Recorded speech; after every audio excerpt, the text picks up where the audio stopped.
नमस्कार दोस्तों, आप सभी लोगों का मेरे इस यूट्यूब चैनल पर बहुत बहुत स्वागत है।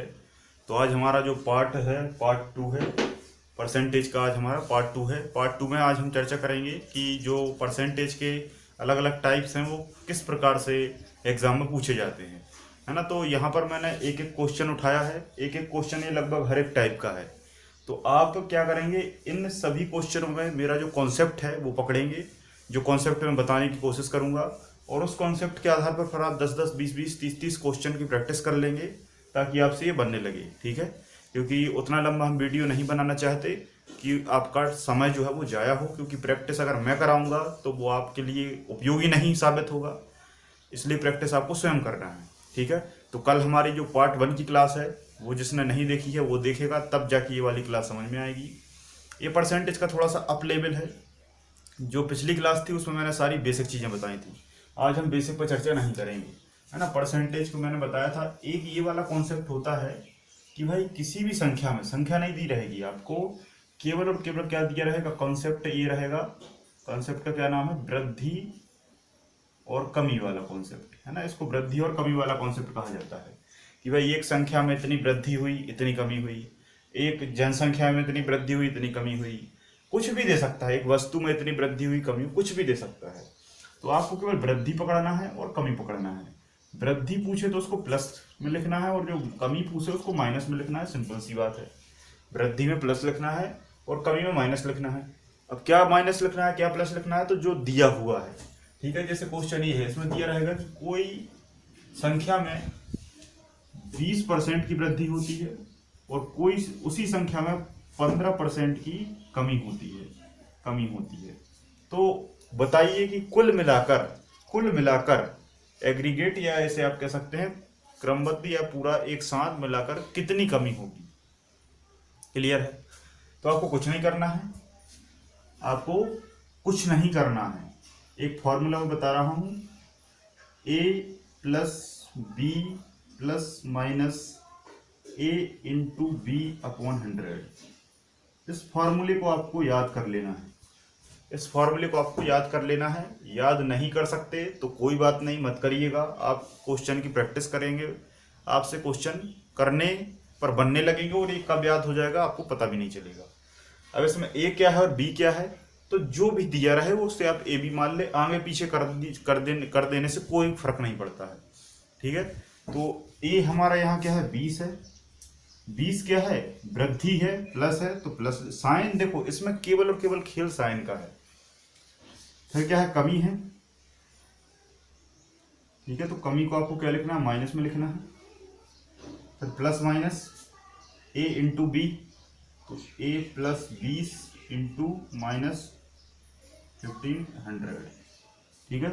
पहले ये सॉल्व होगा क्योंकि आपको पता है पहले गुणा वाली संख्या सॉल्व होती है। तो 15 दूनी 30 कितना हो जाएगा, 15 दूनी 30, मतलब ये 300 हो जाएगा। अब ये 300 प्लस का होगा कि माइनस का होगा, ये 300 प्लस का होगा कि माइनस का होगा, ये 300 प्लस का नहीं माइनस का होगा। क्योंकि जब भी गुणा में एक संख्या प्लस की और एक संख्या माइनस की होती है तो प्लस माइनस हमेशा माइनस होता है। ये कॉन्सेप्ट मैंने पहली क्लास में समझाया था। जिसको नहीं समझ में आया वो फिर पहली क्लास जाके देख लेगा, प्लेलिस्ट में डली हुई है। तो एक संख्या यहाँ प्लस की थी और एक संख्या माइनस की थी, तो माइनस और प्लस का गुणा होगा तो माइनस आएगा। और यहाँ ये जो साइन है ये वही रिप्रेजेंट करता है कि जो यहाँ मल्टीप्लाई हो और जो वहां से निकल के आए वही यहाँ लिखा हो जाएगा। क्योंकि यहाँ क्या हो जाएगा, माइनस हो जाएगा। क्यों हो जाएगा, क्योंकि इन दोनों का जब गुणा हुआ तो ये ओवरऑल जो संख्या है ये निकल कर माइनस में आई तो ये माइनस हो जाएगा। अब इसको पहले काट लो, एक शून्य से एक शून्य, एक शून्य से एक शून्य, ये कुल मिलाकर कितना बचा, 3 बचा। कितना बचा, 3 बचा। तो आपके पास अब क्या है, प्लस का 20 है, माइनस का 15 है और माइनस का 3 है, ठीक है। ये संख्याएं आपको कैलकुलेट करनी है। पहले आप क्या करेंगे, नियमानुसार आपको क्या करना है, पहले कुछ भी कर सकते हैं, प्लस माइनस में आगे पीछे हो सकता है, कोई दिक्कत नहीं है। प्लस माइनस में आगे पीछे हो सकता है, कुछ कोई दिक्कत नहीं है। तो पहले आप इन दोनों को कैलकुलेट कर लें, ठीक है, या फिर इन दोनों को कैलकुलेट कर लें। माइनस माइनस के जो चिन्ह हैं वो आपस में क्या हो जाएंगे, प्लस हो जाएंगे। माइनस माइनस क्या होता है, प्लस हो जाता है, ये बात आप जानते हैं। तो 15 और 3 कितना हो जाएगा, 18 हो जाएगा, ठीक है। 15 और 3 क्या हो जाएगा, 18 हो जाएगा। माइनस माइनस प्लस हो जाएगा, लेकिन साइन माइनस का ही रहेगा। साइन माइनस का रहेगा। क्यों रहेगा? क्योंकि बड़ी संख्या के सामने माइनस लगा है इसलिए। ठीक है, तो अभी ये 2 आ गए, प्लस माइनस माइनस होगा और 20 में से 18 जाएंगे तो 2 बचेगा। 20 में से 18 जाएंगे तो 2 बचेगा, माइनस होगा। लेकिन साइन क्या आएगा? साइन प्लस का आएगा, क्योंकि बड़ी संख्या के सामने क्या है? प्लस है। तो आप क्या लगा देंगे आंसर कि 2% की कुल मिलाकर वृद्धि होगी, क्योंकि 2% आपको ऑप्शन में एक और दिया रहेगा जो कि कमी वाला होगा। तो ये लास्ट में आपको बहुत अच्छे से ध्यान रखना है कि जो प्लस माइनस वाला रहता है, जो लास्ट में प्लस का निकल के आता है, वो वृद्धि को दर्शाता है। आंसर सेम रहेगा, चिन्ह बदलने से क्वेश्चन का आंसर बदल जाएगा। तो माइनस यहाँ होता तो कुल मिलाकर कमी प्रस्तुत करता। ठीक है, तो यहाँ तक आपको समझ में आया। तो ये बहुत अच्छा कॉन्सेप्ट है और ये आजकल हर एग्जाम में पूछा जा रहा है ये क्वेश्चन। ठीक है, तो कमी और वृद्धि वाले इस कॉन्सेप्ट को आप अच्छे से तैयार कर लेंगे। कोई भी संख्या आ सकती है, जैसे मान लो 5% की वृद्धि हो रही है, ठीक है, और 10% की कमी हो रही है, तो कुल मिलाकर कमी बताइए। तो आपको कुछ नहीं करना है ना, 5 प्लस 5 का प्लस माइनस 10 प्लस माइनस 10 50 हो जाएंगे। किसके हो जाएंगे? माइनस के होंगे, क्योंकि एक माइनस है, बटे 100, 50 से कम 50, 50 दूनी 100, 1/2 हो गया, 1/2 हो गया, 1/2 हो गया। पहले आप इसको सॉल्व कर लें तो 10 दूनी 20 हो जाएगा, 20 में से 1 जाएगा तो 19/2 हो जाएगा, 19/2 हो जाएगा माइनस का, और ये 5 है प्लस का, 5 दूनी 10, 10 में से फिर 19 जाएंगे तो 9 बचेगा, 9/2 आ जाएगा। बेसिकली ऐसा क्वेश्चन आता नहीं है, यहाँ थोड़ा सा संख्या जो है वो गलत हो गया है। हमेशा ये संख्या ऐसी रहेंगी कि ये हमेशा कट जाएंगी आपस में। ठीक है, एक और एग्जांपल ले लेते हैं हम, एक और एग्जांपल ले लेते हैं। किसी भी संख्या में 20% की वृद्धि हो रही है और 20% की कमी हो रही है, तो कुल मिलाकर बताइए कितनी वृद्धि और कितनी कमी। तो 20 वृद्धि और 20 कमी, 20 वृद्धि 20 कमी, 20 20 400, 100 माइनस 20 से 20 कैंसिल, 0 से 0 कैंसिल, माइनस का 4, तो -4% की क्या होगी? कमी होगी। -4% की क्या हो जाएगी भैया? कमी हो जाएगी। हाँ, एक चीज़ और मैं बहुत अच्छी बताना चाहता हूँ आपको कि कई बार क्या होगा, आपको ये 2 संख्याओं की जगह 3 संख्या भी आ सकती है कि भाई 20% की वृद्धि, 10% की वृद्धि और 10% की कमी। तो बताइए ओवरऑल क्या होगा? तो 3 संख्या जब आप दी जाएंगी क्वेश्चन में, तो आप कहेंगे कि ऐसा तो हमारे गुरुजी ने बताया ही नहीं, और ये कॉन्सेप्ट बहुत कम लोग जानते हैं कि 3 संख्या जब आ जाए तो हम क्या करें। इस सवाल को 90% लोग छोड़ के आ जाते हैं, क्योंकि 3 वाला कॉन्सेप्ट बुक में नहीं दिया रहता। तो ये कॉमन सेंस लगाना है आपको। इस तीसरी संख्या को भूल जाओ, इसको सॉल्व कर लो। इसको आप सॉल्व आसानी से कर सकते हो। जो आंसर निकल के आए उसे एक संख्या मान लो, इसको मिटाओ, और जो आंसर आया उसको यहाँ लिख दो। फिर आपके सामने 2 संख्याएं आ गई, फिर इन दोनों को कैलकुलेट कर लो, आपका आंसर आ जाएगा। ठीक है, 2 संख्या को कैलकुलेट करने के बाद जो आंसर आएगा उसको आपको एक संख्या मानकर फिर उसको लास्ट वाले से कैलकुलेट कर देना है। अब एक हम अलग टाइप का क्वेश्चन देखते हैं, चीनी वाला। जैसे चीनी का जो प्राइस है, वो प्राइस जो है वो 25% क्या हो जाता है? बढ़ जाता है। चीनी का जो प्राइस है वो 25% बढ़ जाता है। अब खर्चे में क्या कमी करें कि जो उसका खर्चा है वो बराबर रहे। जो उसका खर्चा और जो उसका मतलब परचेसिंग रेट था, जिससे वो जितने में वो परचेस करते था, वो सब बराबर रहे। मतलब ना खर्चे पे ज़्यादा दबाव पड़े, ना किराए पे दबाव पड़े, दोनों क्या है? बराबर रहे। तो मान लो कोई चीज़ 100 रुपये में मिलती थी, वो अब 125 रुपये में मिलने लगी, तो ये 25% की वृद्धि हो गई। ये सब हम बेसिक करते हैं, लेकिन बेसिक से हमें नहीं करना है, हमें डायरेक्ट करना है 25%। मतलब परसेंट हटा के नीचे 100 लिख सकते हैं। 25 से कम 25, 2500 को 1/4, ये रेशो के फॉर्म में आ गया। ये क्या आ गया भैया? रेशो के फॉर्म में आ गया। ठीक है, रेशो के फॉर्म में आ गया कि भाई 25% की वृद्धि,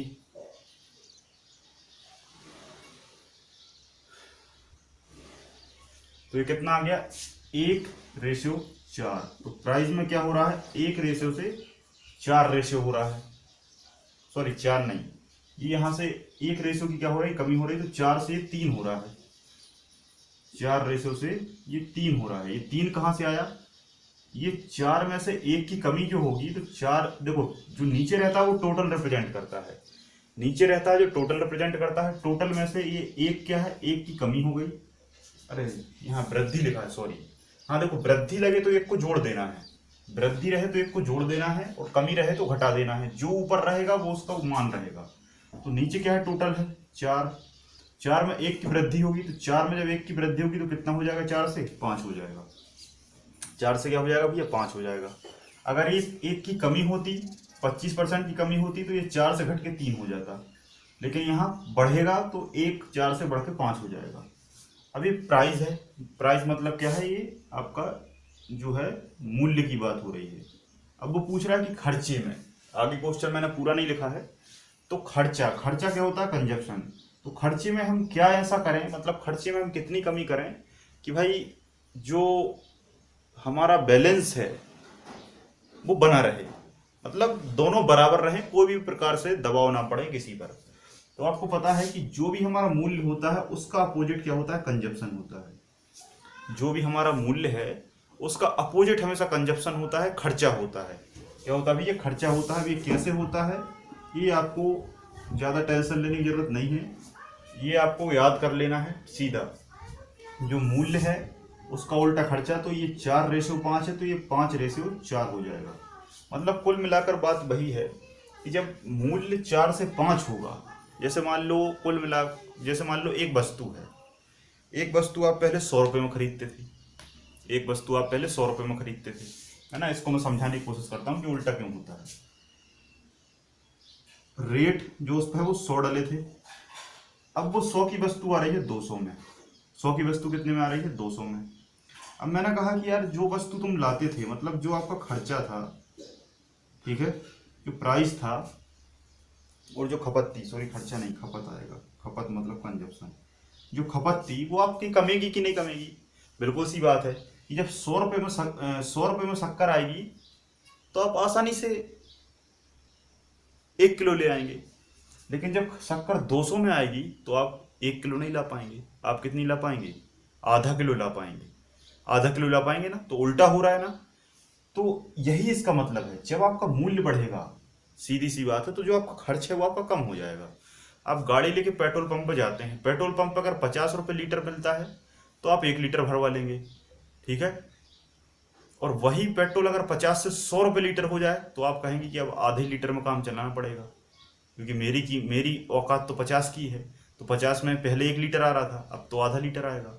तो आपका जो खपत है वो कम हो जाएगी, कम हो जाएगी मतलब उल्टा, जब ये बढ़ेगा तो ये कमेगा, उल्टा होगा, ठीक है। तो आपको समझ में आ गया होगा।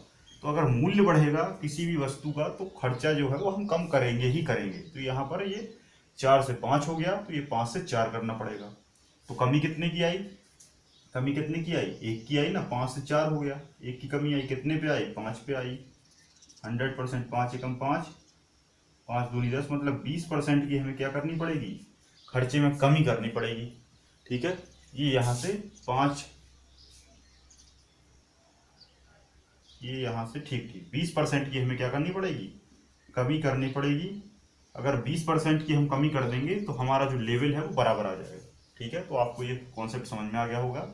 कुछ नहीं है, जो परसेंट दिया रहे उसको रेशियो में बदल लो, है ना, रेशियो में बदल लो, 4 से 5 हो गया। जो प्राइस का रहेगा वो खर्चे का हो जाएगा, और जो सॉरी खर्चा नहीं, खपत, खपत देखो, जो मूल्य रहेगा, प्राइस रहेगा, वो उसका उल्टा खपत हो जाएगा, और खपत का दिया है तो प्राइस का उल्टा हो जाएगा, ठीक है। क्यों उल्टा होता है, क्योंकि ये बात आप जानते ही, क्योंकि जो चीज़ जितनी महंगी मिलेगी आप उसे उतना कम लेंगे, सस्ती मिलेगी आप ज़्यादा लेंगे, सिंपल सी बात है। एक और क्वेश्चन है कि चीनी में 14 सही 2/3 की कमी हो जाए। अब देखो यहाँ 14 सही 2/3% दे दिया, अब आप इसको कैसे सॉल्व करेंगे, नहीं कर पाएंगे। तो आपको इसको पहले फ्रैक्शन में बदल लेना है। तो 14 एकम 14, 14 अट्ठे 14 3 42, 42 और 2 44/3 हो जाएगा, और परसेंटेज का लग जाएगा 100, ठीक है। 100 से 3 से गुणा होगा, 300 हो जाएगा। अब इसको आप काटेंगे तो 2 दूनी 4, 2 दूनी 4, और 2 15 30, 2 11 22, 2 सत्ते 14 और 2 पंजे 10। ठीक है, तो 11/75 आ गया, 11/75 आ गया है ना। रेशियो थोड़ा ठीक नहीं बन रहा है, इसको यहाँ कमी नहीं, इसको वृद्धि कर लो, है ना, वृद्धि कर लो। अगर ये वृद्धि होगी तो ये 75 रेशियो से 11 रेशियो की क्या है, वृद्धि हो रही है। तो 75 और 10 85 और 1 86 रेशियो हो गया, वृद्धि हो रही है ना। कमी होती तो हम घटा लेते, है ना। तो जो मूल्य है आपका, जो प्राइस है वो 75 से कितना हो रहा है, 86। कंजप्शन क्या हो जाएगा, 86 से 75 हो जाएगा, 86 से क्या हो जाएगा, 75 हो जाएगा। अब ये कितना परसेंट, ये यहाँ से 86 से 75 हुआ, तो ये कमा है कि बढ़ा है? अरे ऑब्वियसली सी बात है, कमा है। तो कितना कमा है, 86 से कितना कमा है, 11 कम गया, 11 कम गया ना। देखो आप, 5 और 1 6, 7 और 1 8, 86, तो 11 कम गया। तो 11 किसके उपज में कम गया, 86 की उपज में कम गया, प्लस परसेंट। अब आप इसको काट लेंगे तो आपका आंसर आ जाएगा। ठीक है, तो इस तरीके से आप क्वेश्चन कर सकते हैं। कुल मिलाकर आपको रेशियो बनाना है ना। कोई भी परसेंट दिया है उसको रेशियो बना लो, आपका काम बहुत आसानी से हो जाएगा। क्योंकि जब रेशियो बनता है तो नीचे वाला जो डिनोमिनेटर होता है, हर होता है, वो टोटल रिप्रेजेंट करता है, और जो ऊपर की वैल्यू होती है वो उसका मतलब उसमें से उसका भाग बताती है। तो जो पूछा है उसके बराबर रख दो, आपका आंसर स्वयं आ जाएगा। देखिए कैसे, जैसे देखो बचत क्या है, यहाँ अगला क्वेश्चन, बचत जो है ये अगला कॉन्सेप्ट है हमारा। बचत जो है वो 2250 दी है, खर्चा 45% दिया है।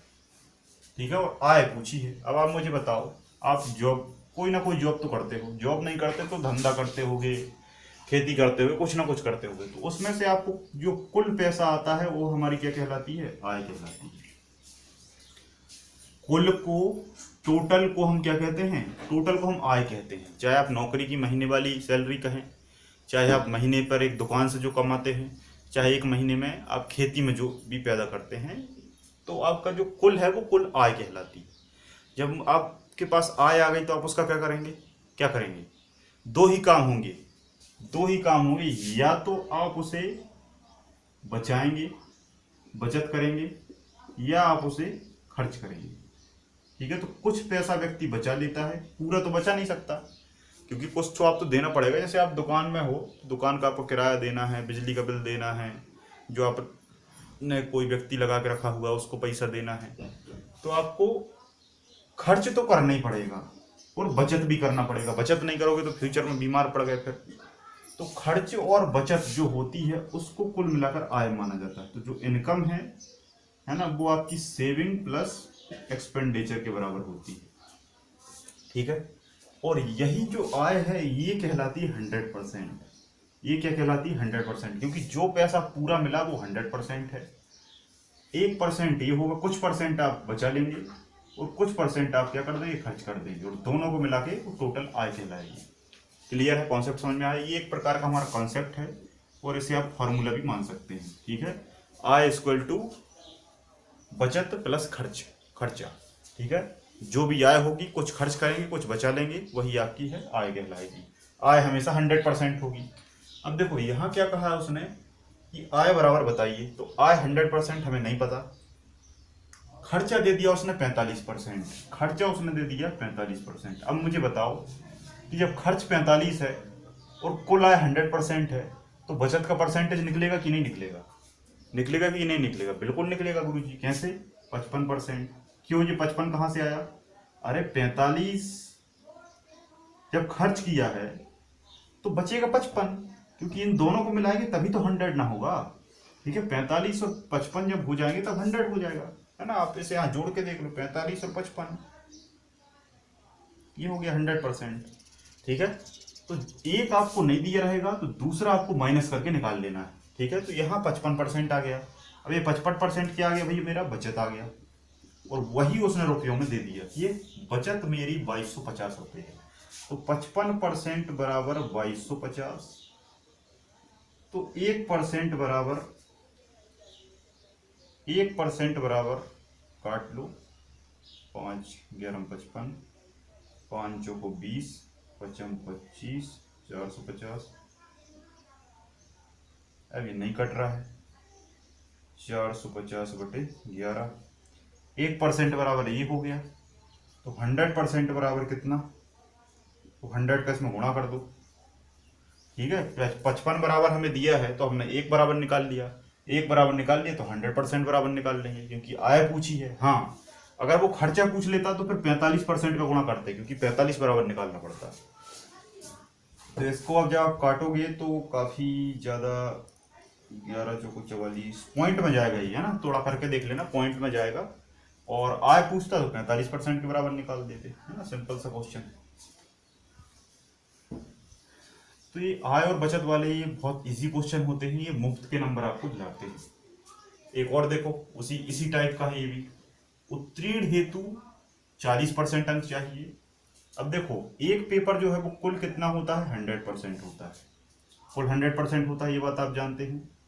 अब कुल 100% में कुछ उत्तीर्ण होंगे, कुछ अनुत्तीर्ण होंगे, और वही मिलाकर क्या हो जाएगा? 100% हो जाएगा। ठीक है, तो उत्तीर्ण के लिए कितना चाहिए? 40% चाहिए। 40% में व्यक्ति पास हो जाएगा।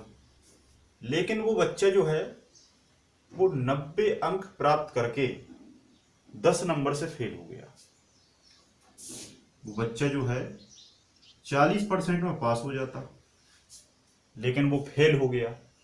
40% में क्या हो जाता भैया? पास हो जाता, लेकिन वो क्या हो गया? फेल हो गया। तो इतना तो आप जान ही रहे हैं कि 40 से तो उसको कम मिला है। 40 से तो उसको कम मिला है, लेकिन आपको ये नहीं पता कि उसे कितना मिला है। लेकिन आपको पता है कि उसने 90 अंक प्राप्त किए हैं। वो फेल हो गया, ये बात भी तय है, लेकिन उसने 90 अंक प्राप्त कर लिए।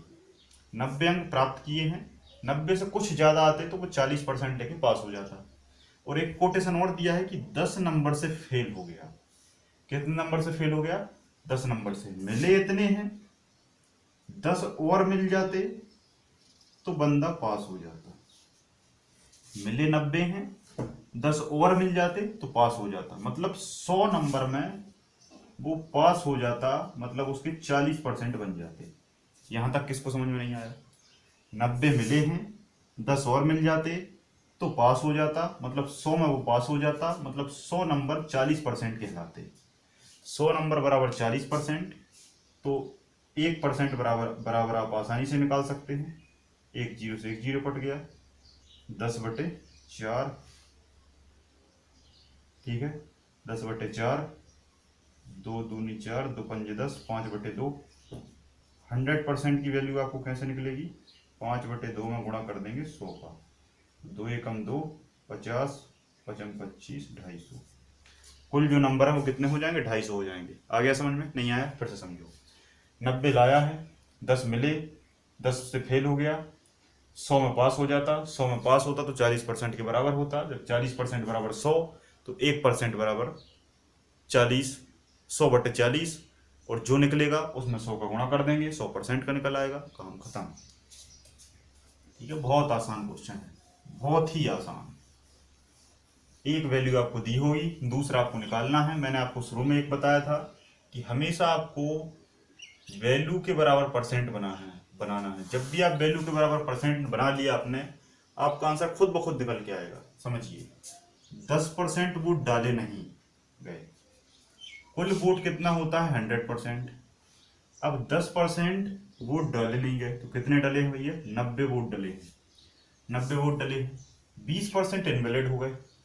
90 का 20% कितना होगा? 9 दूनी 18, 18 क्या हो गए? इनवैलिड हो गए। इनवैलिड हो गए, जब 18 इनवैलिड हो गए, देखो पहले 100 थे, 100 में से तो 10 लोग पहुंचे ही नहीं। 10 लोग पहुंचे ही नहीं, तो पहुंचे कितने लोग? 90 लोग पहुंचे। 90 पहुंचे, लेकिन 90 में से भी 18 लोगों के वोट इनवैलिड हो गए। अब 18 कहां से आया? 20% लोगों के वोट इनवैलिड हो गए। तो 90 का 20% 18, तो 90 माइनस 18 हम कर देंगे तो कितना आ जाएगा? 72 आ जाएगा। ठीक है, तो कुल मिलाकर कितने? 72 वोट डले। 72 वोट डले। अब इस 72 में तो कुल वोट वो अगर वो पूछे कि कुल वोट कितना, कुल वोट कितना, तो 72। 72 में ए द्वारा वोट मिले गए और बी द्वारा और अन्य जो भी है सी द्वारा। जितने भी व्यक्ति हैं उनको ये 72 में डिवाइड होगा। इतना क्वेश्चन में आपको दिया रहेगा। इसके बाद क्वेश्चन में वो यही पूछेगा कुल वोट, तो आप 72 आंसर लगा देंगे। लेकिन उसने कोई भी स्टेटमेंट अगर इसकी जोड़ा है कि भाई बी को अगर 2 उम्मीदवार हैं और बी को 40% वोट मिले, तो बताइए ए को कितना वोट। अरे जब बी को 40 मिलेगा तो ए को 60 ना मिलेगा, तो 72 का 60% कितना हो जाएगा? 72 का 60% आप आसानी से निकाल सकते हैं। 7.2 का गुणा आप करेंगे तो 7×42 दशमलव कुछ आएगा। ठीक है, तो 42 दशमलव कुछ वोट मिलेंगे। ये दशमलव नहीं होगा, ये ऐसी वैल्यू दी रहेगी जो आसानी से कट जाएगी, क्योंकि वोट जो है वो पॉइंट में नहीं आ सकता। ठीक है, तो यहां तक आपको क्लियर हो गया कि जो भी है या तो बी का पूछेगा या ए का पूछ लेगा, लेकिन दो में से एक का परसेंट जरूर दिया होगा। ठीक है, अगर नहीं दिया है तो कुल मिलाकर कुल वो पूछेगा, तो कुल आपको पहले ही निकल के आ गया। एक क्वेश्चन और देख लेते हैं कि बिक्री वाला, ये भी एक कॉन्सेप्ट है। तो ये कुल बिक्री 72,000 रुपए का मैंने क्या है एक सामान बेचा, और जब कोई व्यक्ति बेचता है तो उसे हम क्या कहते हैं? सेलर कहते हैं, वो सेल करता है। तो जैसे मान लो एक कंपनी है तो कंपनी खुद बेचेगी नहीं, कंपनी क्या रखेगी? सेलर रखेगी। सेलर उसको सामान को सेल करेगा। जब ये सेल करेगा तो उसका क्या बनेगा? कमीशन बनेगा। क्या बनेगा भैया? कमीशन बनेगा। ठीक है, तो कमीशन इसको मिलता है। कमीशन इसको मिलता है, कितना मिलता है ये आपको दिमाग लगाने की जरूरत ही नहीं है। जितना परसेंट क्वेश्चन में पूछे है उतना परसेंट इसका निकाल दो, बात खत्म। बात खत्म हो जाती है ना। अब यहां दिया है कि भाई कमीशन जो सेलर को है वो 3/16% मिल रहा है। 3/16% मिल रहा है कमीशन। अब इसका मतलब मैं क्या समझू? इसका मतलब यह है कि 16 जो है वो नीचे कुल है, टोटल है, और 16 भाग में से 3 भाग मिल रहा है किसको? 16 भाग में से 3 भाग मिल रहा है सेलर को, और 3 घटा के जो बच रहा है, मतलब 3 +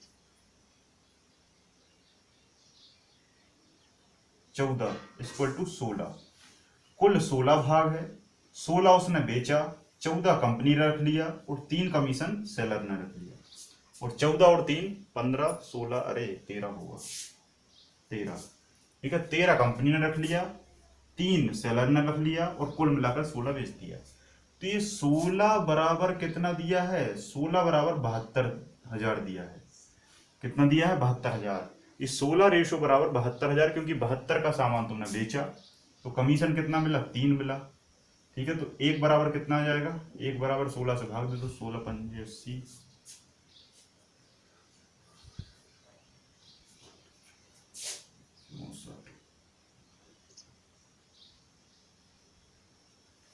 1 बराबर 4500, तो 3 बराबर 13,500। तो इसका कमीशन कितना बनेगा सेलर का? 13,500 बचेगा। और 13,500 अगर 72,000 में से आप माइनस कर दोगे तो कंपनी को इतना पैसा मिलेगा। अब ये डिपेंड करेगा कि क्वेश्चन में क्या पूछा है। देखो क्वेश्चन हम क्या है घबरा जाते हैं। क्वेश्चन को आप बिल्कुल आसानी से पढ़ो, बिल्कुल रिलैक्स होके, जो जो उसमें कहता जा रहा है बस वो करते जाओ। उसने कहा कि भाई 16%, 3/16%, तो 16 बराबर उसने दे दिया 72, कि 72,000 का बेच दिया। 72 में से 3 भाग सेलर को मिल गए, तो 3 भाग इसके बराबर कर दिए, और बाकी 13 भाग इसके बराबर कर दिए। सिंपल सा है, बहुत इजी क्वेश्चन है ये, है ना। परसेंटेज मैंने पहले क्या, बहुत आसान टॉपिक है, इसके नंबर बिल्कुल मुफ्त के होते हैं, तो इनको आप गलती मत करिएगा, इसलिए मैं आपको कॉन्सेप्ट बता रहा हूं। एक लास्ट क्वेश्चन, 10% का कमीशन निकला। 10% का कमीशन मिलता है, मतलब एक फिर से सेलर है, सेल करने वाला, इसको कितना है? 10% कमीशन मिलता है। किस पे मिलता है? टोटल सेलिंग पर। और टोटल सेलिंग कितनी हो जाएगी? 100%, जो को कंपनी की होगी। कंपनी की सेलिंग कितनी है? 100%। 100 में से 10 सेलर को मिलता है, तो कंपनी को कितना मिलेगा? कंपनी को ऑब्वियसली सी बात है 90% मिलेगा, क्योंकि 90 और 10 100 हो जाएगा। अब क्या पूछा है? फिर दिया है 6,000 से ऊपर बोनस और मिलता है। अब यहाँ पर थोड़ा सा गड़बड़ होगा काम। यहाँ जो बच्चों ने मतलब अच्छे से तैयारी नहीं की है, सिंसियरली तरीके से, अच्छे लेवल से नहीं पढ़ा है, उनसे क्वेश्चन नहीं बन पाएगा। ठीक है, तो कभी कभी क्या होता है, कमीशन के साथ साथ आपको बोनस भी देगा। तो याद रखना, जो कमीशन रहता है ना उसका बोनस से कोई लेना देना नहीं। कमीशन तो मिलता ही है, लेकिन बोनस कंपनी अलग से दे रही है। जैसे मान लो कंपनी ने मुझसे कहा कि तुम 6,000 का सामान बेचो, तुम्हें हम 10% कमीशन देंगे।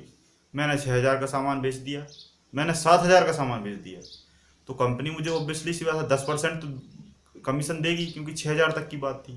लेकिन मैंने 6 से अधिक बेच दिया, इसलिए मुझे कुछ और बोनस देगी कंपनी। तो क्या कह रहा क्वेश्चन में? क्वेश्चन में कहेगा कि 6,000 से ऊपर 2% बोनस मिलता है और कुल बिक्री 16,000 की। तो कुल बिक्री 100% बराबर उसने कितनी की? 16,000 की बिक्री की। 16,000 की बिक्री उसने कर दी, ठीक है। 16,000 की बिक्री में 10% उसे कमीशन मिला 6,000 तक। 6,000 पर उसे 10% कमीशन मिला, क्योंकि 6,000 से ऊपर बोनस में, देखो ये हिंट है, 6,000 से ऊपर अगर बोनस मिल रहा है तो 6,000 तक उसे कमीशन मिलेगा। तो 6,000 तक का हम कमीशन निकालते हैं। 6,000 तक का कमीशन होगा कितना? 6,000 का 10% कमीशन मिलता है कितने तक? 6,000 तक, ठीक है। तो 600 रुपया उसको क्या मिल गया? कमीशन मिल गया। 600 रुपया 6,000 पे 10% कमीशन मिल गया। अब 6,000 से उसने ऊपर बिक्री करी और 2% बोनस मिला, तो 6,000 से ऊपर कितनी की? 6,000 से ऊपर कितनी की? 10,000 की, क्योंकि 6,000 से 16,000 तक जाएगा तो 10,000 का सामान और बेच दिया उसने, और इस पर मिलेगा उसको 2%, ठीक है। 2% क्यों मिलेगा भैया? 2% इसलिए मिलेगा क्योंकि 6,000 से ऊपर बेचा है। कितना ऊपर बेचा है? 10,000 सामान। 10,000 पर 2%, 1 2 1 2, 10 दूनी 100, 200, तो 200 रुपये एक और 600 रुपये एक, तो 200, 6 और 2 8, तो 800 रुपये कुल मिलाकर उसे क्या मिलेगा? 800 रुपये कुल मिलाकर उसे